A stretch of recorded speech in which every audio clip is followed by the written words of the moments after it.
আগামীকালের দৈনিক রাশিফল নিয়ে বিস্তারিত আলোচনা করব ১২টি রাশির ভালো এবং মন্দ। এটা অতি পরিচিত প্রোগ্রাম। প্রত্যেকটা দিন দৈনিক রাশিফল নিয়ে আলোচনা করি আপনাদের অ্যালার্ট করার জন্য। আগামীকাল দিনটি কেমন যাবে সেইভাবে আপনারা চলতে পারবেন। দেখুন ১২টি রাশির কখনোই ভালো হতে পারে না, কখনোই খারাপ হতে পারে না। ভালো এবং খারাপ দুটোই কিন্তু আমরা দেখতে পাই। তাই আমাদের জানাটা অবশ্যই প্রয়োজন আগামীকাল দিনটি কোন রাশির ভালো, কোন রাশির খারাপ। খারাপ যাদের নিয়ে আলোচনা করব তারা তাদের খারাপ দিকগুলো আটকাতে পারে। এটা সম্ভব। বিশেষ করে আমি প্রত্যেকটা দিন আলোচনা করি যে আমরা যদি জানতে পারি আমাদের সামনে কিছু খারাপ অপেক্ষা করছে সেটা আমরা কাটাতে পারি। অবশ্যই সেটা সম্ভব। আর যদি না জানতে পারি তাহলে কিন্তু সেই খারাপ ঘটনাটা ঘটবে। কারণ আপনি সতর্ক থাকতে পারবেন না। আর এই আলোচনা থেকে আপনি জানতে পারবেন আগামীকাল আপনার কেমন যাবে। সেইভাবে যদি আপনি প্রস্তুত থাকতে পারেন তাহলে খারাপ দিকগুলো এড়িয়ে যেতে পারবেন, ভালো দিকগুলো লুফে নিতে পারবেন। যে কারণেই আমি প্রত্যেকটা দিন বলি যে সম্পূর্ণ প্রোগ্রামগুলো দেখতে হবে, শুনতে হবে। তবেই আপনি আপনার মতো করে চলতে পারবেন এবং সেফ থাকতে পারবেন। সঙ্গে থাকুন, বিস্তারিত আলোচনা করব। নমস্কার, জয় মা কামাখ্যা, জয় মা তারা। আজকের আলোচনা দৈনিক রাশিফল। আগামীকাল ২৩শে ডিসেম্বর সোমবার, অষ্টমী তিথি, উত্তর ফাল্গুনী নক্ষত্র, সৌভাগ্য যোগ। এই সৌভাগ্য যোগ অত্যন্ত শুভ। আর জন্মরাশি কন্যা। এবার ১২টি রাশিকে নিয়ে বিস্তারিত আলোচনা করব ভালো এবং মন্দ নিয়ে। কোন রাশির যথেষ্ট ভালো সময় থাকবে, কোন রাশির একটু সতর্ক থাকতে হবে। তা না হলে অনেক কিছু ভুল ভ্রান্তি হয়ে যেতে পারে। সবটাই কিন্তু আমি বোঝানোর চেষ্টা করব। অবশ্যই আলোচনা করব। তার আগে আমার সাথে কিভাবে যোগাযোগ করবেন একটু ছোট করে বলে নিই। দেখুন, যারা প্রোগ্রাম দেখছেন ভাবছেন যে উনার সাথে কিভাবে যোগাযোগ করব বা আমাদের সমস্যাগুলো কিভাবে মিটিয়ে নেওয়ার চেষ্টা করব বা নানাভাবে নানা কষ্টে আপনারা আছেন সেগুলো কি করে আমার সাথে শেয়ার করবেন, অবশ্যই গুড রেজাল্ট পাবেন। এটা দুরকমভাবেই সম্ভব, একটা অনলাইন একটা অফলাইন। যেটা অফলাইন সেটা সরাসরি আসতে পারবেন, এটা নদিয়া, বীরনগর এবং তারাপীঠ। নদিয়া, বীরনগর সপ্তাহে ৩ দিন পেয়ে যাবেন, সোম, মঙ্গল, বুধ। তারাপীঠ কিন্তু ২ দিন সপ্তাহে ছিল। এখন আপনাদের উপরে নির্ভর করবে। যারা তারাপীঠ দেখা করতে চাইছেন তারা নাম ঠিকানা পাঠিয়ে রাখবেন তারাপীঠ বলে। আমাদের সময় আপনাদেরকে মেসেজ দেওয়া হবে। আর নদিয়া, বীরনগর সপ্তাহে ৩ দিন পেয়ে যাবেন। আর যদি মনে হয় যে না, এটা আমাদের অনেকটাই দূর, বাড়িতে বসে যদি সম্ভব হতো যে আমার সম্পর্কে একটু জানা, তাহলে কি করতে হবে? এই হোয়াটসঅ্যাপই ব্যবহার করতে হবে আপনাকে, ভয়েসে বা লিখে। যে আমি বাড়ি বসে কনসাল্ট করাতে চাই বা আমার সম্পর্কে জানতে চাই, কি প্রসেস আছে, কি করব।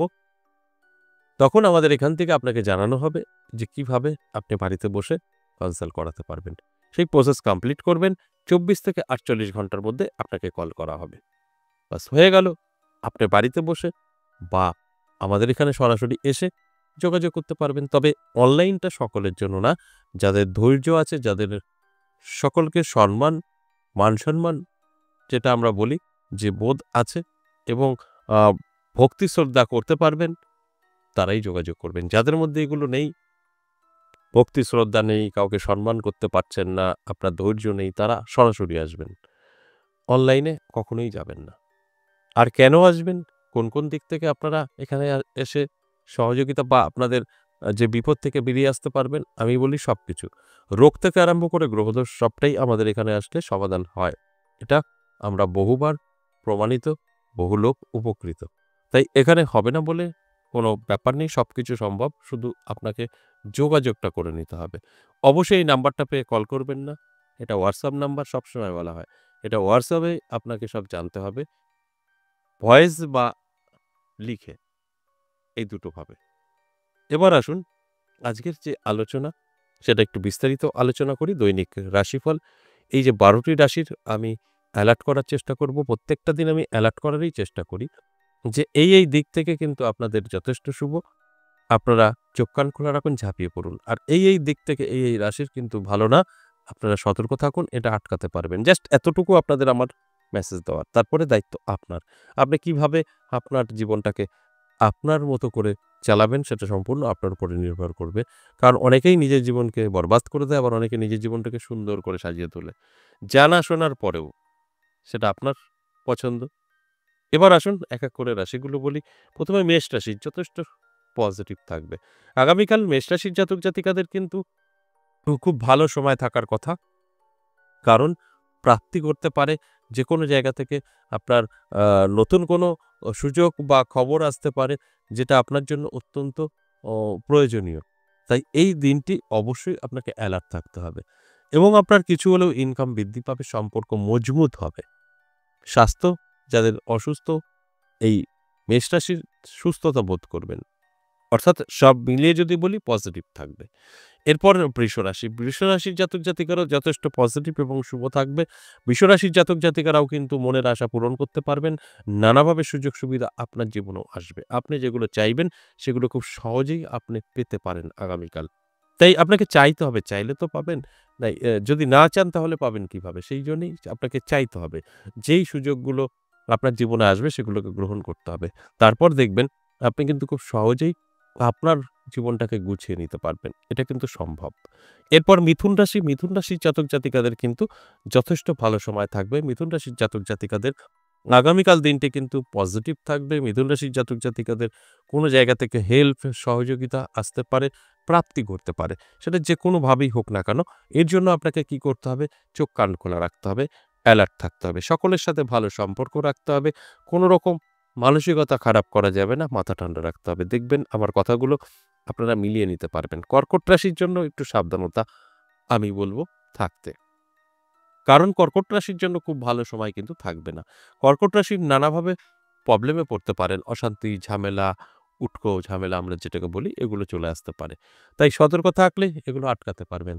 তা না হলে আমি যে কথাগুলো বলছি সেটাই কিন্তু আপনার সাথে ঘটবে। তাই অবশ্যই অ্যালার্ট থাকুন, সতর্ক থাকুন। আপনার নেগেটিভিটি যেটা আলোচনার মাধ্যমে বললাম সেটা আপনি কাটিয়ে উঠতে পারবেন। এটা সম্ভব। এরপর সিংহ রাশি। সিংহ রাশির জাতক-জাতিকাদেরও কিন্তু আমি বলব যথেষ্ট শুভ থাকবে। আপনার বহুদিনের আটকে থাকা কাজ ক্লিয়ার হবে। কিছু হলেও ইনকাম বৃদ্ধি পাবে, সম্পর্ক মজবুত হবে। এই সবটাই কিন্তু পজিটিভ এবং শুভ। তাই সিংহ রাশির জাতক-জাতিকাদের বলব চোখ কান খোলা রাখুন, অ্যালার্ট থাকুন। নানাভাবে সুযোগ সুবিধাগুলো আপনার জীবনে আসবে সেগুলোকে গ্রহণ করুন। দেখবেন আমি যে কথাগুলো বললাম আপনারা সবটাই মিলিয়ে নিতে পারবেন। সবকিছুই দেখবেন আপনার কাছে খুব পরিষ্কার হয়ে যাবে। আপনি মানুষ চিনতে পারবেন, কে আপনার ভালো চায়, কে আপনার খারাপ চায়। চিনে শুনে বুঝে পথ চললে আপনার জীবনটা খুব সুন্দরভাবে গুছিয়ে নেওয়া সম্ভব হবে। এরপর চলে আসুন কন্যা রাশি। কন্যা রাশির জন্যও কিন্তু বলব আগামীকাল দিনটি কিন্তু শুভ থাকবে। বিশেষ করে কন্যা রাশির জাতক-জাতিকাদের বেকারত্ব দূর হতে পারে যারা বেকার আছেন। দারুণ একটা রেজাল্ট আপনারা পেতে পারেন যারা বেকার। এবং যাদের সম্পর্ক খারাপ হয়ে গেছে সেটা স্বামী-স্ত্রীর হোক বা লাভ রিলেশনে সেটা কিন্তু মজবুত হবে। এই দিকগুলো অনেকটাই ভালো থাকবে যদি আপনার কন্যা রাশি হয়ে থাকে। এরপর তুলা রাশি। তুলা রাশির জাতক-জাতিকাদের আর্থিক ক্ষতির সম্ভাবনা আছে। অন্যান্য দিক থেকে ঠিক আছে। আর্থিক দিক থেকে দেখবেন আপনি পিছিয়ে পড়তে পারেন। সেটা যেকোনো কারণে হতে পারে। কোনো জায়গায় ফাইন দেওয়ার কারণে হতে পারে, আপনার ফ্যামিলিতে কেউ অসুস্থ থাকার কারণে হতে পারে বা অন্যান্যভাবেও কিন্তু আপনার অর্থহানি হতে পারে। চুরি হয়ে যেতে পারে। তাই এই দিকগুলো আপনাকে মাথায় রেখে চলতে হবে। বৃশ্চিক রাশি যথেষ্ট শুভ। বৃশ্চিক রাশির জাতক-জাতিকাদের কিন্তু আ অবশ্যই চোখ কান খোলা রাখতে আমি অনুরোধ করব। কারণ আপনার জীবনে কোনো সুযোগ আসতে পারে, যোগাযোগ হতে পারে বা আপনার একটা শুভ কোনো খবর আসতে পারে, যে খবরটা আপনার জন্য অত্যন্ত শুভ। আটকে থাকা কাজ ক্লিয়ার হতে পারে। সবকিছুই কিন্তু শুভ থাকছে যদি আপনার বৃশ্চিক রাশি হয়ে থাকে। দারুণ সময় আগামীকাল আপনার জন্য অপেক্ষা করছে। এরপর ধনুরাশি, ধনুরাশির জাতক-জাতিকাদেরও কিন্তু বলব পজিটিভ থাকছে আগামীকাল। আগামীকাল বিশেষ করে যারা চাকরিজীবী আছেন, যারা শেয়ার মার্কেটের সঙ্গে জড়িত, তাদের জন্য কিন্তু ভীষণভাবে শুভ। এর জন্য আপনাকে চোখ কান খোলা রাখতে হবে, অ্যালার্ট থাকতে হবে এবং খুব পরিশ্রম করতে হবে। আপনি যতটা পরিশ্রম করবেন ততটা গুড রেজাল্ট আসবে। পরিশ্রম করবেন না, ঘরে শুয়ে বসে থাকবেন, আপনার রাশি আমি বললাম তার উপরে নির্ভর করে তাহলে কোনো লাভ হবে না। তাই অ্যালার্ট থাকুন, চেষ্টা করুন, পরিশ্রম করুন, আপনার ভাগ্যের চাকা ঘুরবে। এরপরে চলে আসুন মকর রাশি। মকর রাশির জাতক-জাতিকাদের কিন্তু অবশ্যই সতর্কতা অবলম্বন করতে হবে। বদনাম, সমালোচনা, ঋণ ধার করে ফেলতে পারেন। এই বদনাম সমালোচনা আপনার খুব কাছের লোকই করতে পারে। তাই সতর্ক থাকার জন্যই আমার এই আলোচনা। আমি প্রত্যেকটা আলোচনাতেই আপনাদেরকে কিন্তু একটা কথাই বলি, যেটা কিন্তু মানে সতর্ক থাকার জন্য অনুরোধ করা হয়। আপনারা যতটা সতর্ক থাকবেন, এই নেগেটিভ আলোচনা যাদের নিয়ে করছি, তারা কিন্তু আপনার এই সমস্তটাই আটকাতে পারবেন। আর যাদের ভালো কিছু নিয়ে আলোচনা করি তারা কিন্তু খুব দ্রুত গতিতে আপনার জীবনে এপ্লাই করতে পারবেন। এরপরে কুম্ভ রাশি। কুম্ভ রাশির জাতক জাতিকাদের উদ্দেশ্যে যদি বলি তাহলে বলব অবশ্যই আপনাদের সবকিছু ভালো থাকবে। যদি আপনারা অ্যালার্ট থাকেন তো। আর স্বাস্থ্যের যত্ন নেবেন। স্বাস্থ্যটা আপনার সাথে নাও দিতে পারে। যারা অসুস্থ তাদের তো অসুস্থতাই থাকবে। ভালো হওয়ার কোনো সম্ভাবনা নেই। কিন্তু যাদের কোনো অসুখ নেই, সুস্থ শরীর তাদের কিন্তু চোট লাগা, আঘাত লাগা বা স্বাস্থ্য খারাপ আগামীকাল হতে পারে। সেটা ঠিক দুপুরের পর থেকে ফিল করতে পারবেন। এর জন্য আপনাকে অ্যালার্ট থাকতে হবে। যে কথাগুলো বললাম এগুলো আটকাতে পারবেন সম্ভব। দেখবেন এগুলো কিছুই হবে না। আপনি এগুলোকে কন্ট্রোল করে ফেলছেন।